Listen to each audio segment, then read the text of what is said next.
Muy buenas noches. El día de hoy vamos a contar con la presencia de la doctora Isis Sinche Salvatierra. Estimada doctora, ¿nos podría indicar si se escucha bien su audio, por favor? Está en mute, está en mute. Ahora sí, ¿se puede escuchar? Sí, se le escucha, doctora. Doctora, buenas noches. ¿Cómo está? Buenas noches con todos los presentes. Muchas gracias por la invitación. En primer lugar, agradecer a Bill por darme esta oportunidad de poder explicar justamente sobre un tema tan relevante en este contexto que estamos viviendo. Muchas gracias, doctora. Doctora, bueno, en este momento voy a realizar la presentación de su biografía y le brindo el pase. Cabe mencionar que usted ya se encuentra habilitada para compartir pantalla en el caso desee. ¿Sí? En este momento voy a realizar la presentación. Ya. Bueno, el día de hoy estamos llevando a cabo la 10ª sesión del curso de Derecho Administrativo, la cual versa sobre procedimiento administrativo sancionador. Esta sesión va a ser dictada por Isis Sinche Salvatierra, la cual es licenciada en Derecho por la Pontificia Católica del Perú, con segunda especialidad en Derecho Administrativo por la PUC. Es adjunta de docencia del curso de Derecho Administrativo 1 de la Facultad de Derecho de la misma casa de estudios. Cuenta con experiencia en temas de Derecho Administrativo Sancionador y Disciplinario. Actualmente se desempeña como secretaria técnica de la Comisión Especial para la Intervención frente al Hostigamiento Sexual de la PUC. Estimada doctora, le brindamos el pase para que pueda proceder con la presentación y le agradecemos por su presencia. Gracias, gracias. Nuevamente agradecer por esta oportunidad. Efectivamente, esta oportunidad nos convoca a hablar sobre el tema del procedimiento administrativo sancionador. Si me dan unos segundos, voy a compartir, he preparado una pequeña presentación para ustedes.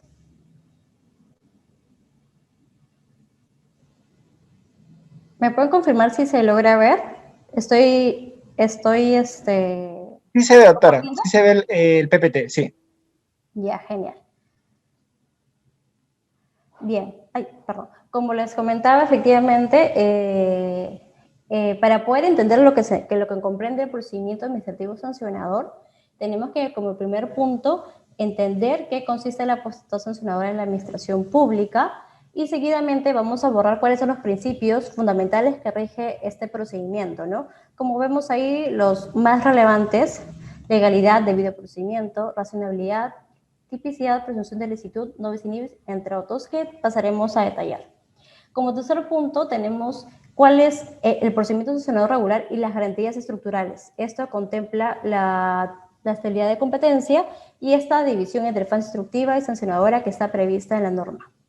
Asimismo, también vamos a hablar sobre la naturaleza de sanción administrativa, qué se entiende por sanción administrativa y cuál es la diferencia con las medidas correctivas, las medidas de reparación y la ejecución administrativa, que usualmente hay una confusión al momento de aplicarla o cuando uno, tiene conocimiento de que hay una sanción o una medida correctiva y desconoce cuál sería el paso a seguir. Como último punto, vamos a hablar sobre la prescripción de las sanciones administrativas, cuál es el cómputo de plazo general y desde cuándo se empiezan a computar. Pues bien, empezando por desarrollar qué se entiende por potestad sancionadora. Como en la presentación se puede advertir, he colocado de manera sintética unos puntos relevantes, que cuáles serían las características de esta potestad. Pues bien, como no sé si es bien sabido, pero hay muchas personas que tienden a decir el jus puniendi. ¿Qué es el jus puniendi, no? Este término latino, que básicamente su traducción literal es el poder de castigo que tiene el Estado, y es el fundamento de esta potestad sancionadora, que es ejercida por la administración pública siempre y cuando que ha sido atribuida a través de una norma legal, ¿no? ¿Y cuál es la finalidad de esta potestad sancionadora? Pues es la reprimir, desincentivar o castigar las conductas calificadas como ilícitas o contrarias a derecho y que se encuentren previstas en una norma con rango legal, como veremos más adelante, que es básicamente el ejercicio del principio de legalidad. Ahora bien, aquí he hecho una pequeña acotación respecto a una sentencia reciente de mayo del 2020, o sea, el año pasado, hace muy breve, que efectivamente, si bien ya es reconocido que la finalidad de la potestad sancionadora es castigar, también ha reconocido una nueva finalidad, y es algo novedoso porque es el máximo intérprete de nuestra Constitución, ¿no? Que, cito, en el fundamento jurídico número 10 señala: toda política pública, más allá de los intereses o bienes que resguarde, debe cumplir una finalidad de suyo pedagógica. Ello no se logra colocando sanciones como única posibilidad, sino fomentando comportamientos adecuados y estableciendo fórmulas intermedias que solo de ser desacatadas, es que pueden legitimar una actuación radical y definitiva. Es decir, que se debe entender que si bien tiene la cierta determinada entidad administrativa la potestad de iniciar un procedimiento sancionador y consecuentemente sancionar, puede también evaluar, dependiendo del caso en concreto, poder establecer, por ejemplo, una medida correctiva, en una situación en concreto que de repente cumple la misma finalidad de haber iniciado en su lugar un procedimiento sancionador que, como sabemos, implica activar recursos administrativos, recursos del Estado. Ahora bien, luego de eso, también es importante señalar que la potestad sancionadora se materializa a través del procedimiento sancionador. Pero, ¿qué implica esto? Eso implica seguir ciertas garantías correspondientes que vamos a analizar seguidamente. Y finalmente, y un punto súper importante, que también es algo que se suele confundir, es que la potestad sancionadora es distinta a la actividad de fiscalización. ¿Qué quiero decir con ello? Que la actividad de fiscalización solamente implica la obligación que tiene la administración, bueno, la facultad de ir y fiscalizar, de verificar que efectivamente el administrado que está realizando una actividad contemplada dentro de la relación jurídica creada está actuando conforme a la norma o al ordenamiento jurídico en el que se encuentra inmerso.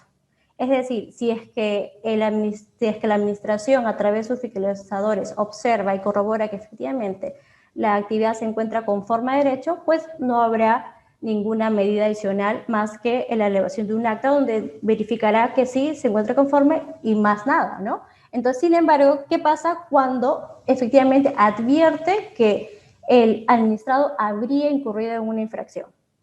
Pues elaborar un informe, un acta, efectivamente elaborar un informe, y lo más probable es que emita este informe a la autoridad que le corresponde realizar la actividad de instrucción o, claro, instrucción para ver si es necesario o no iniciar un procedimiento sancionador. Pero son cosas distintas. La realización de una actividad de fiscalización no necesariamente implica que se va a iniciar un procedimiento sancionador y, por lo tanto, que se va a ejercer esta potestad sancionadora. Así bien, como hemos venido hablando, el procedimiento sancionador se encuentra delimitado por los principios que rigen ese procedimiento. Como se puede ver de manera pedagógica, está colocado en un círculo. ¿Por qué?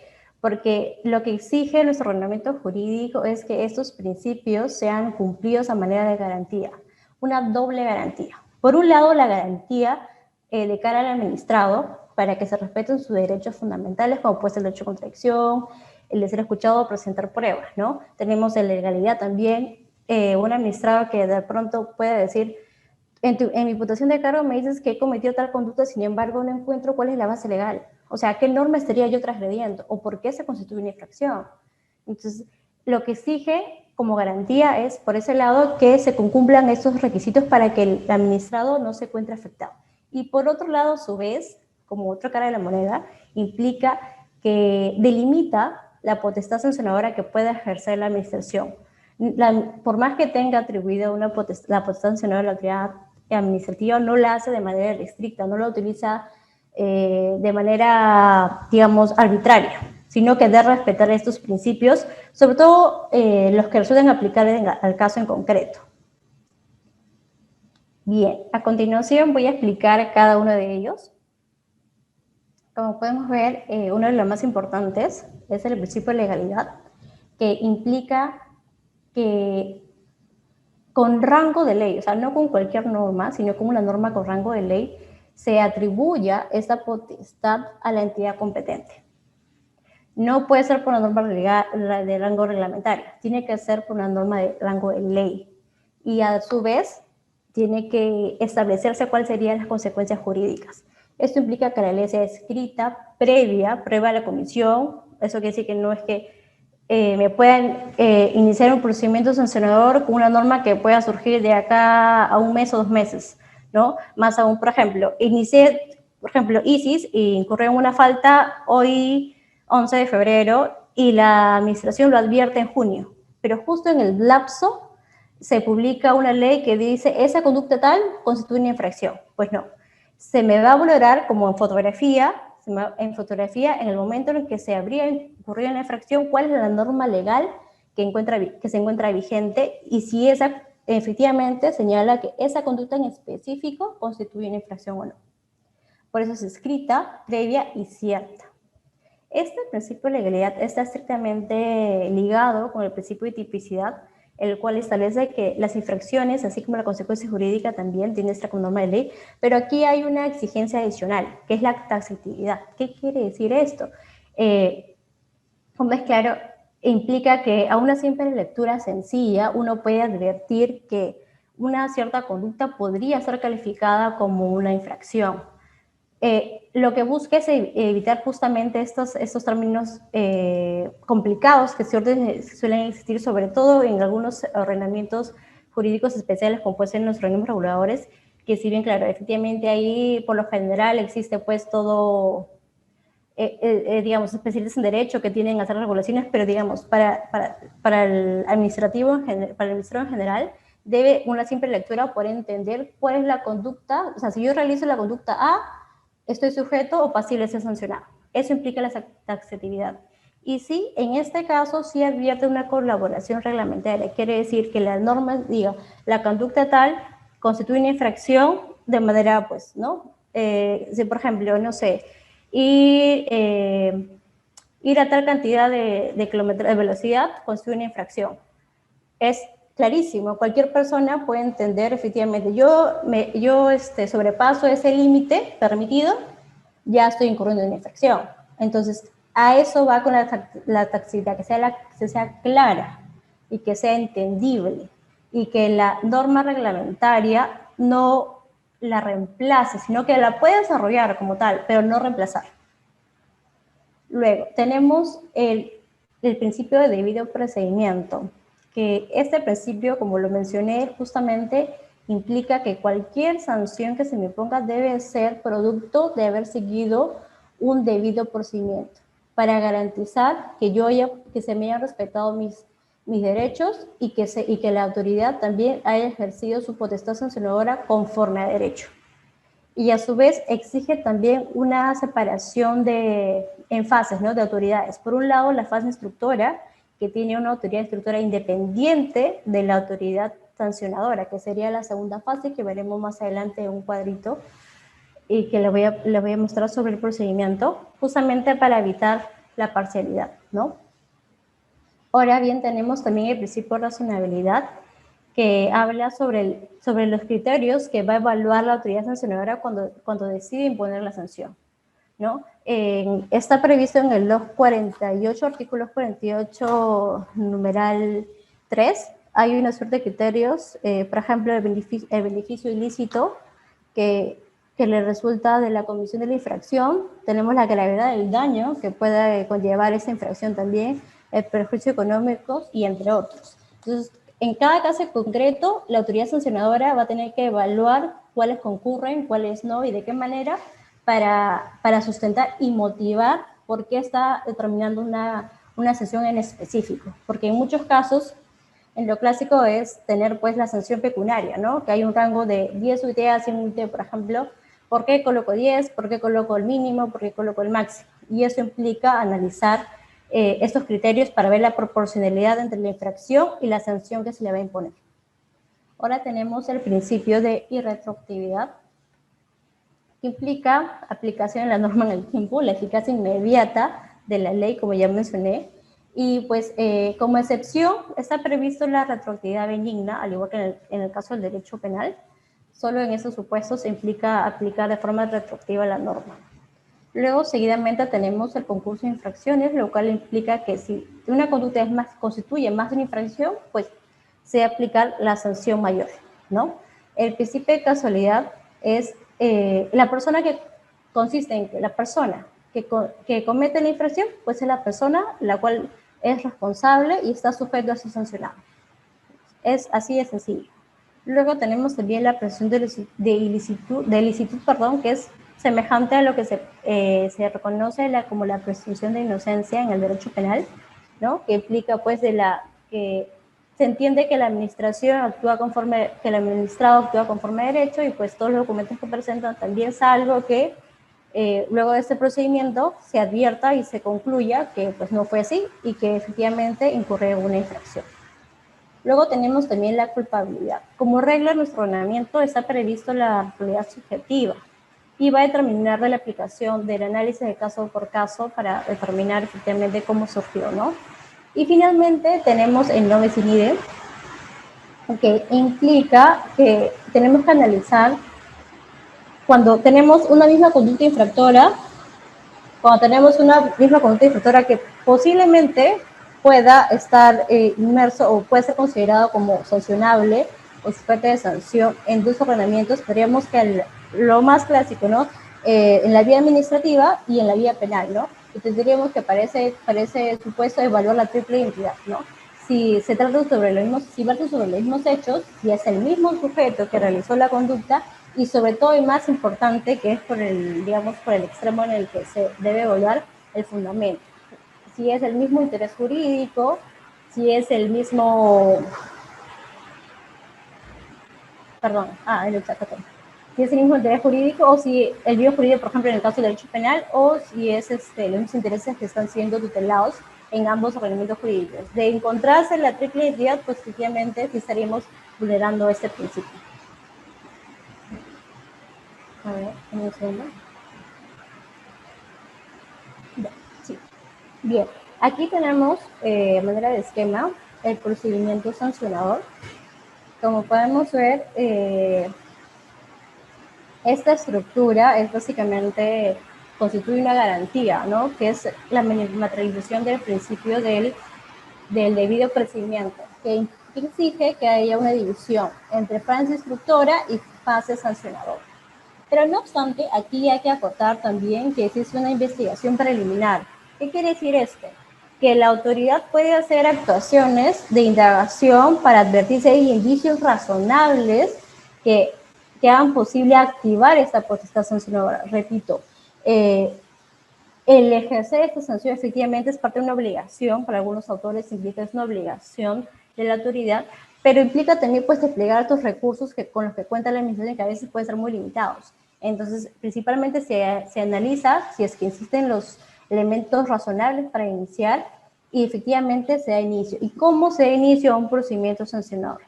Pues bien, a pesar que pueda existir una denuncia, esta siempre se inicia de oficio, con la imputación de cargos. Pero, ojo también, la imputación de cargos debe contemplar no solamente señalar cuál es la infracción, sino que tiene que incluir el sujeto determinado tal, se identifica, habría incurrido en tal conducta infractora, habría realizado esta conducta que constituye en una infracción que se encuentra recogida en el numeral tal, en la base legal. Citarte en la base legal. ¿Qué conducta es transgrediente? ¿Qué conducta constituye una infracción? Justamente ahí se ve cómo se materializa el principio de legalidad, ¿no? Porque tiene que estar prevista la conducta. Y a su vez, ¿cuál sería la sanción que se me va a imponer de determinar que efectivamente estoy incurriendo en esa sanción? Tenemos principio de legalidad y principio de tipicidad en ejercicio. Una vez iniciado el procedimiento, pues la autoridad instructora va a realizar todas las actuaciones de indagación y de investigación en el plazo que esté previsto. Hay distintos plazos dependiendo del ordenamiento especial en el que esté enmarcado. Y luego de eso, si es que determina no responsabilidad, va a emitir un informe. Este informe efectivamente va a llegar a una conclusión, ¿no? Y va a emitir recomendaciones. No es el competente para sancionar, es el competente para emitir recomendación.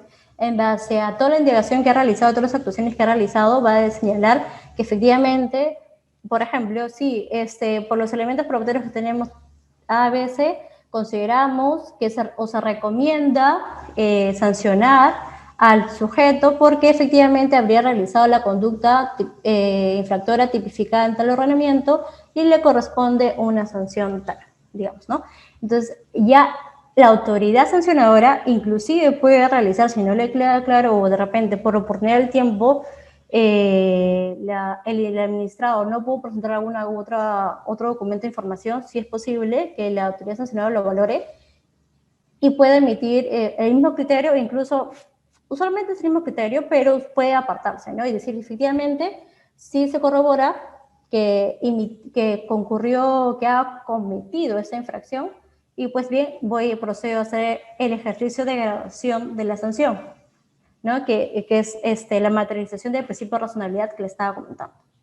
Entonces, por los elementos que se pueden valorar en el caso en concreto, pues corresponde la sanción tal.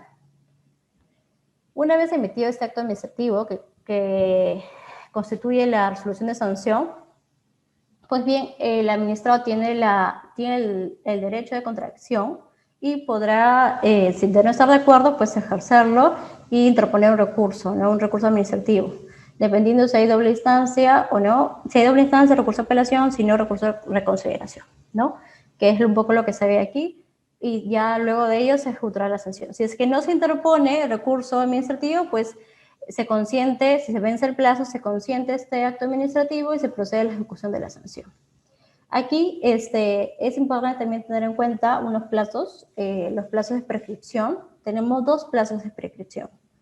Por un lado tenemos el 4 años que está previsto, que es para determinar la sanción, desde que se comete la infracción, ¿no?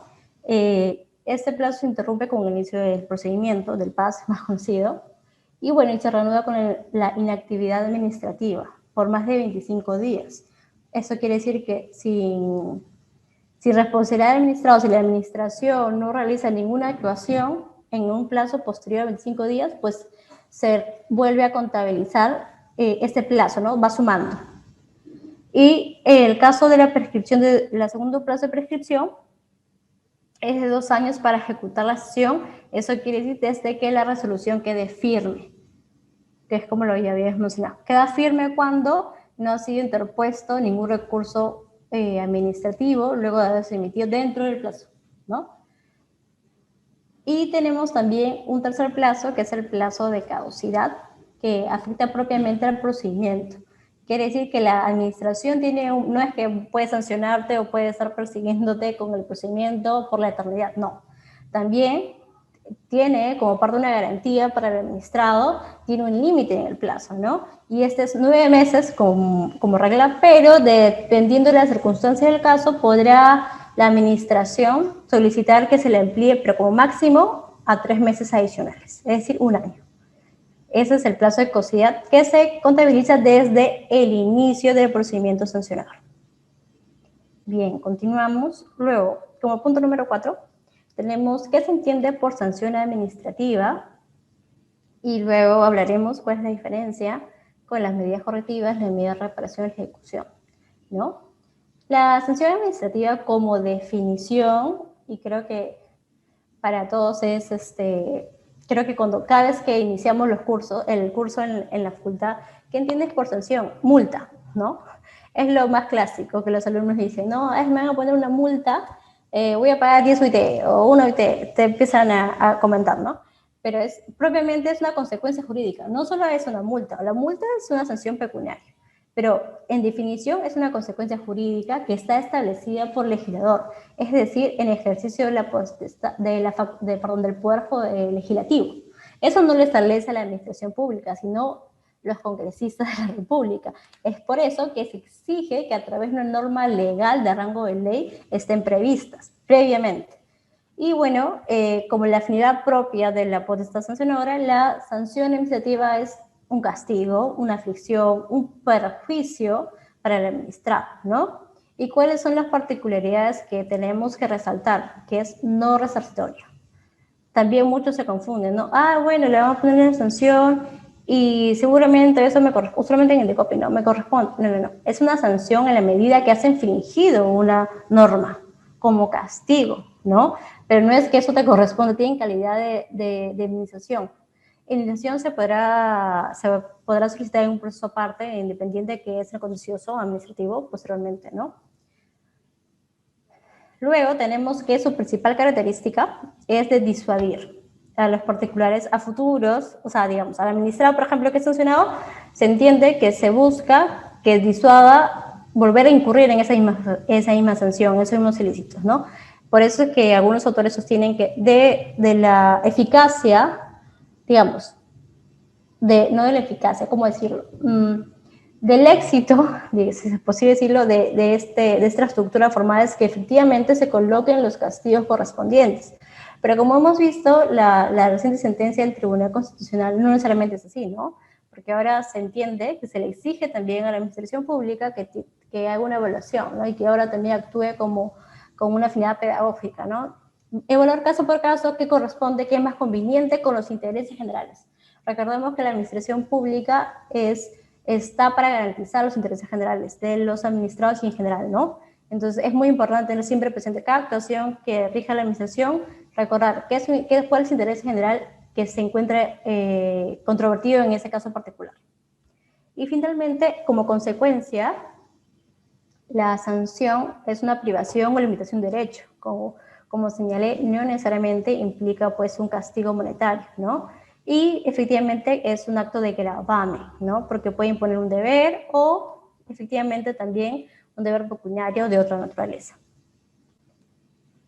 Aquí tenemos, por ejemplo, lo que también mencionaba sobre las medidas correctivas, que sí, es recurrente que exista una confusión, ¿no? Porque a veces cuando contemplan que en la resolución de sanción, ¿no?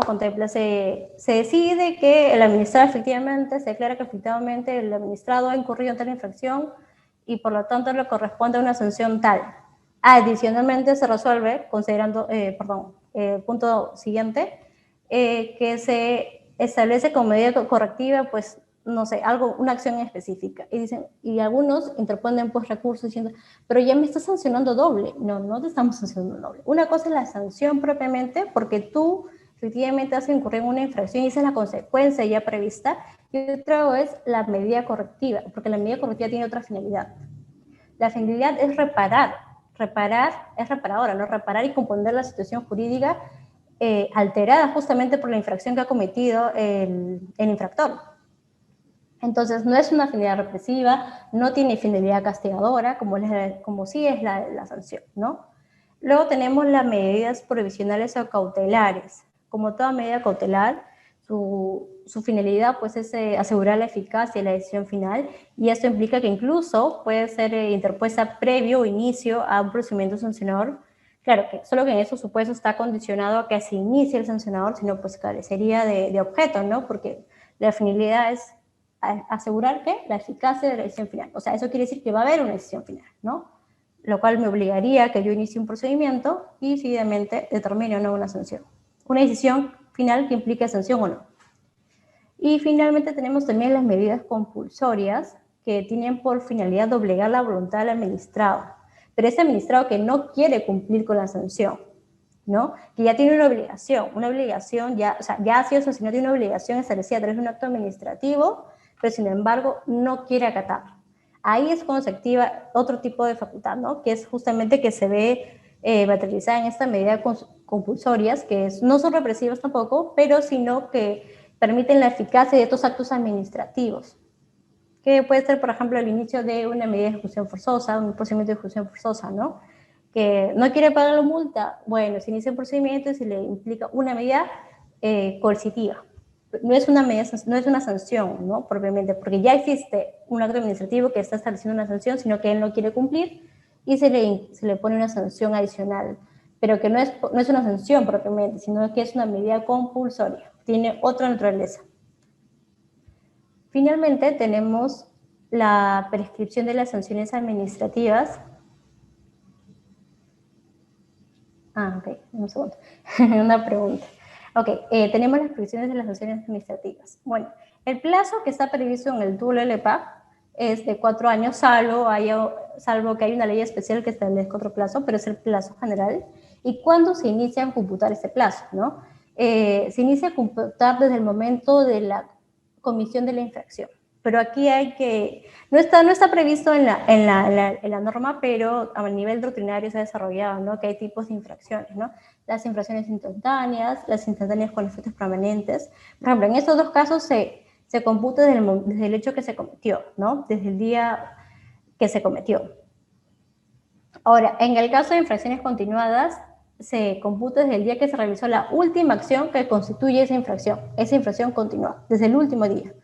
Y en el caso de infracciones permanentes, del día en que la acción ya cesó, ¿no? O sea, desde que ya se dejó de hacer la acción, desde ese día se computa para empezar a contar los 4 años que tiene la administración de poder determinar esa infracción.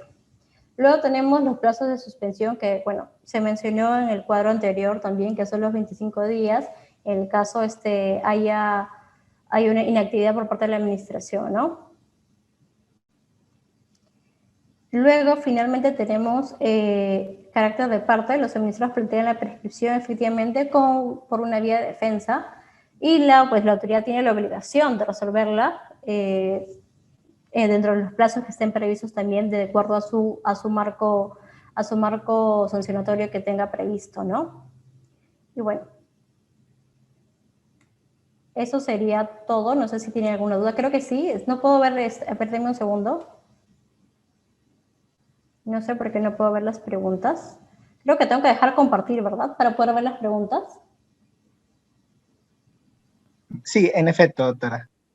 A ver, dame un segundo. Acá. Ya está. Ahora sí. Me voy al chat. A ver.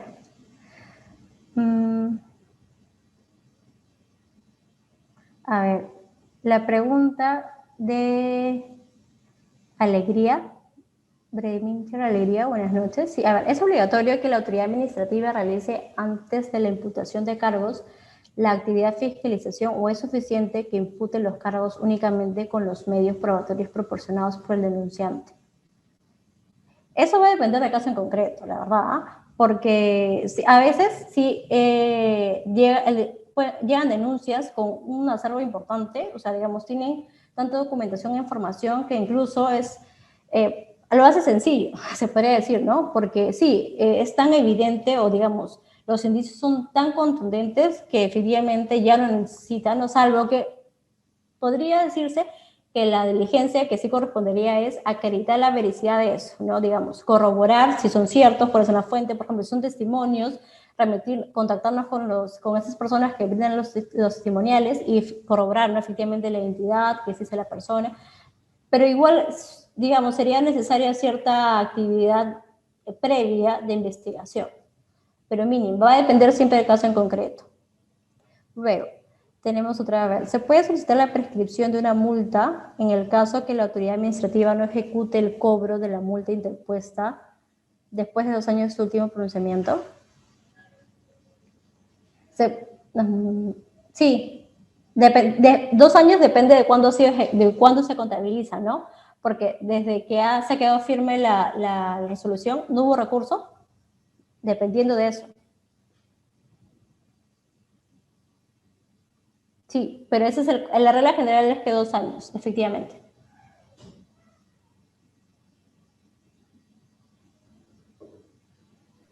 Doctora, justo por parte me han escrito al interno una pregunta para realizarle. Sí.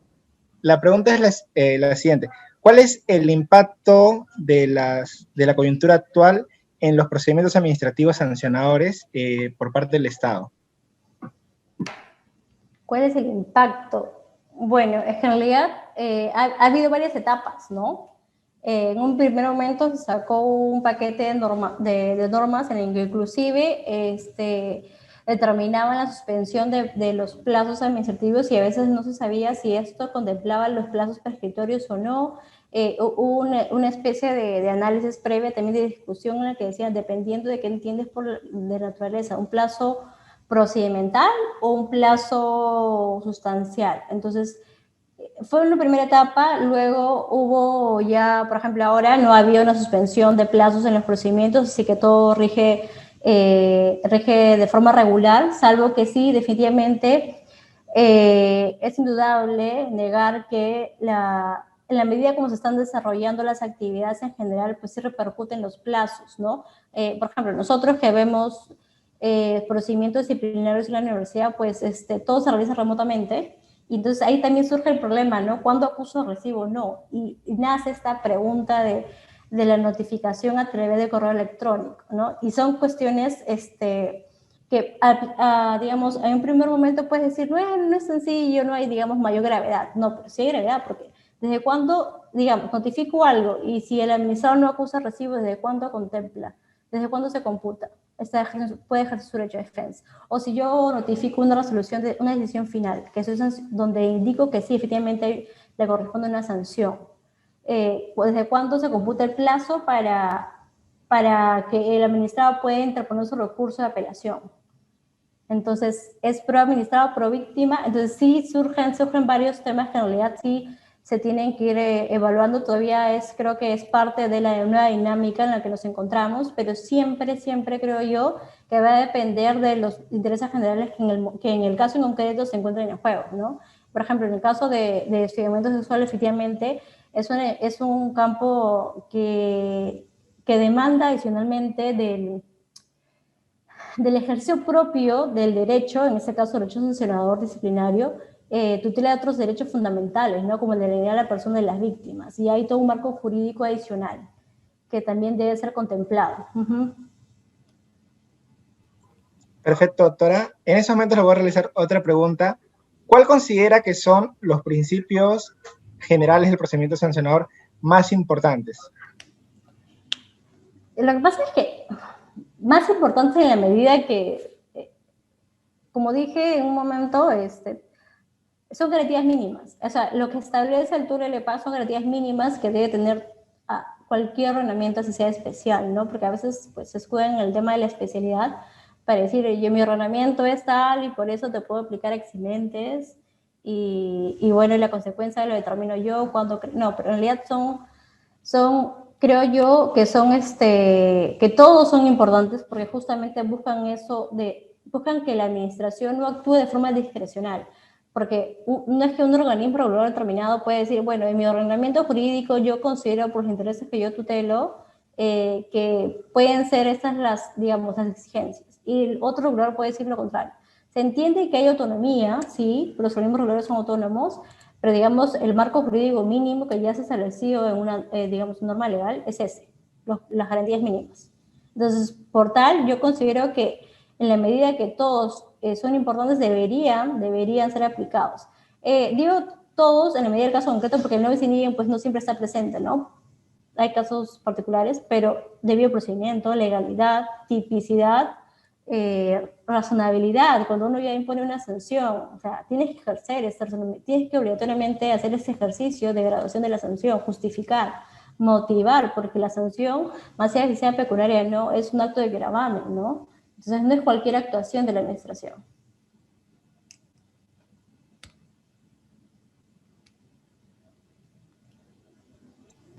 ¿Sí, no te escucho? Ahora sí. Sí, justo en esos momentos han realizado otra pregunta.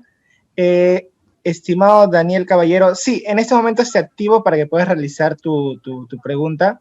Asimismo, a los participantes les indico que aquel que desee participar de forma oral, levante la manito. En este momento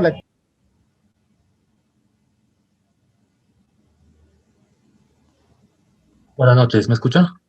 Sí, buenas noches, Daniel. ¿Qué tal, doctora? Buenas noches con todos. No puedo escribir porque si escribo me voy a demorar un poco más, pero voy a tratar de ser muy rápido. Cuando hablamos, doctora, de los principios del derecho administrativo sancionador, necesariamente nos remitimos a los principios que han desarrollado el derecho penal, ¿no es cierto? Porque casualmente el derecho penal pues tiene mayor tiempo en desarrollar principios que garantizan el ius puniendi del Estado. Doctora, muy rápido. Alejandro Nieto tiene un libro importante sobre el derecho administrativo sancionador. Él menciona de que, para él, ¿no?, de que los principios del derecho administrativo sancionador tienen que ser desarrollados independientemente que el derecho penal. Él no comparte mucho esta extrapolación de principios porque responde a finalidades muy distintas. Yo quiero saber si es que de repente hay alguna sentencia, alguna jurisprudencia, ya sea en el TC, en el Perú, en la Corte Suprema o de repente en alguna jurisprudencia española, que básicamente nosotros miramos a los españoles, y los españoles miran a los alemanes. Siempre ha sido esa en nuestra cultura jurídica, en donde haya algún atisbo del desarrollo especial, único en el principio del sancionador administrativo, y no tanto ya extrapolando los principios que ha desarrollado el derecho penal. ¿Ha habido algún avance en ese aspecto? Sí, no logré escuchar a quién te referías, a qué autor, pero sí, efectivamente sí hay sentencias ya reiteradas del Tribunal Constitucional que afirman que como ambas categorías, tanto el derecho penal como el derecho sancionador, provienen del jus ponende, pues sí comparto también la aplicación de los principios, ¿no? Si bien el derecho penal tutela los bienes jurídicos, el derecho administrativo tutela intereses generales. Son finalidades distintas, pero ambos provienen del mismo poder, del poder público, ¿no? Y en esa medida el Tribunal Constitucional sí tiene sentencias. En la parte principal o si no lo pongo acá, voy a poner mi correo, el que desea me puede escribir para poderle enviar. A ver, esperen un segundo. Si es que tienen alguna duda también, o algún material, o de repente bibliografía, yo encantada se los brindo. Ahí tienen mi correo. Sí existe. Si quieres me escribes y yo te puedo proporcionar las sentencias. Y detallado, sí lo tengo mapeado. Pero sí hay. Ya se ha pronunciado el Tribunal Constitucional, no en una, en varias sentencias. ¿Sí? ¿Continuamos? ¿Alguna otra pregunta adicional? No sé. Sí. A ver, estimados participantes, ¿hay alguna consulta adicional? Bueno, mientras alguno se anima a pensar, le quería brindar las gracias, doctora, por la presentación que nos ha brindado el día de hoy. Esperamos que pueda contar con nosotros en una siguiente oportunidad, en algún tipo de proyecto, un congreso, otro curso que realicemos, sería muy grato de su parte. Bueno, esto sería todo, estimada doctora, muchas gracias por la presentación, y indicarles a todos los presentes que la siguiente semana continuamos con las sesiones de Derecho Administrativo. Por el momento sería todo. Muchas gracias a todos. Muchas gracias, estimada doctora Sinche. Muchas gracias con todos. Bueno, sí, yo encantada, si es que hay otra oportunidad, como siempre, contribuyendo con un granito de arena de verdad al desarrollo académico, que es lo que me apasiona. Y pues bien, también saludando a cada uno de ustedes y esperando que se encuentre bien, y sobre todo cuídense mucho, y pues un abrazo fraterno para todos. Hasta luego. Buenas noches con todos. Hasta luego.